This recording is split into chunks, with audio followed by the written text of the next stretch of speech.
歡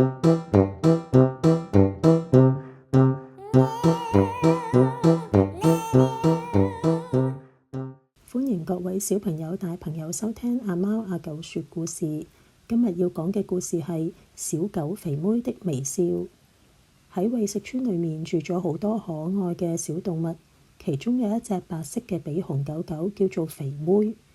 肥妹除咗肥，最特別嘅地方就係佢好鍾意笑，臉上經常都帶住笑容，唔理天氣點樣、日子點樣，佢都係開開心心喺度笑。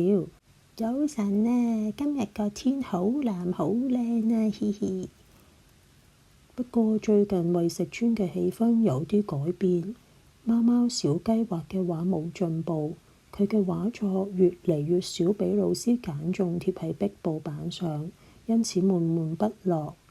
小花貓 Mask 考試唔合格，低住頭好傷心，連平時活潑好動嘅狗狗德德亦都因為落雨出唔到去玩，成日都皺住眉頭。小雞嘆氣：哎呀，點解呢排我啲畫畫得咁差㗎？Mask 亦都低聲講：我又唔合格啦，返屋企一定俾人鬧啦。肥妹睇住大家唔開心，心裏面都唔舒服。肥妹心諗：如果大家都可以笑多啲，我哋就都會快樂啲啊！隔咗幾日，猴子老師喺課堂上帶領大家做咗一個小實驗。佢同大家講：各位同學，你哋諗一諗，而家自己嘅心情係點樣？如果1分代表好唔開心，10分就代表好開心，你會話自己得到幾多分呢？請大家將呢個分數記低。接住落嚟，我想請大家做一件事，就係用嘴輕輕咬住一支筆。大家都照做咗，因為嘴巴咬住嘢，嘴角向上，面上面不其然好似就掛咗一個笑容咁樣。過咗幾分鐘之後，猴子老師請大家將咬住嘅筆放低。佢問大家：各位同學，而家你哋覺得心情點啊？如果而家要再俾一個分數，你會話自己嘅心情有幾多分呢？請你哋亦都將呢個分數記低。大家發現一個奇怪嘅現象，就係自己而家俾嘅分數比起剛才嘅分數高咗喎。Mask 喺度講：奇怪啦，我而家竟然覺得好似心情輕鬆咗喎。小雞亦都講：係咧，我覺得而家好似冇咁唔開心喎。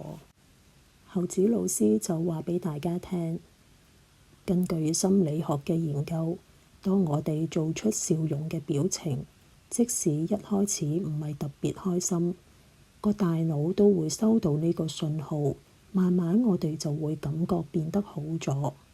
咁係因為喺微笑嘅時候，大腦會釋放一啲令人感覺愉快嘅化學物質，例如係多巴胺同血清素，令到心情逐漸提升。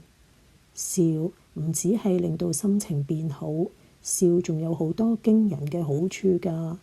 心理學家同埋健康研究指出，微笑可以讓人心情變得更開心，亦都能夠幫助身體放鬆，降低壓力。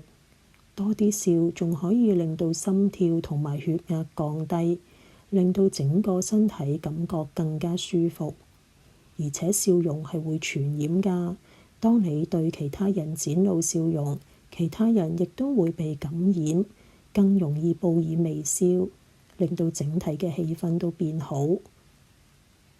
當肥妹知道咗呢啲資訊之後，佢開始更努力分享佢嘅笑容。肥妹對小雞講：你暫時冇靈感，畫唔出啲乜嘢冇關係㗎，你遲啲再試啦。我就好鍾意你用嘅顏色啊，嘻嘻。小雞聽咗，嘴角彎咗起嚟，慢慢覺得冇咁唔開心咯。肥妹又對 Mask 講：Mask，嚟啊，陪你一起溫習。開始溫習之前，我哋先嚟笑一笑啊，嘻嘻。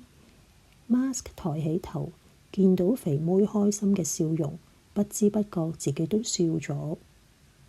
隨住肥妹一直笑，一直鼓勵大家，為食村嘅氣氛開始改變咗。慢慢地，小動物們又開始互相分享笑容，嗰啲笑容就好似種子一樣散播開去。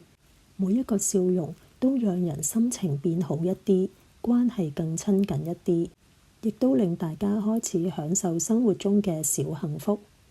小朋友，笑容唔只係因為開心先至出現，笑容本身都會令我哋變得更開心，身體更放鬆，心情更好。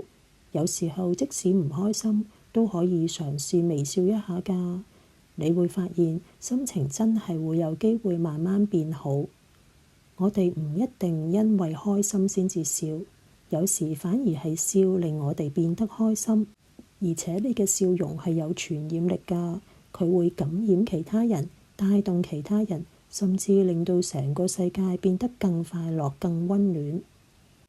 各位小朋友、大朋友，仲記唔記得你哋上一次開懷大笑係咩時候啊？又係因為咩事呢？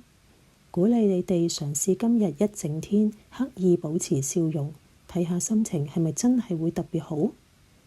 今日嘅故事就講到呢度啦。如果你哋喜歡，希望你哋點讚、訂閱呢個頻道，並且分享俾其他朋友。我哋下次再見。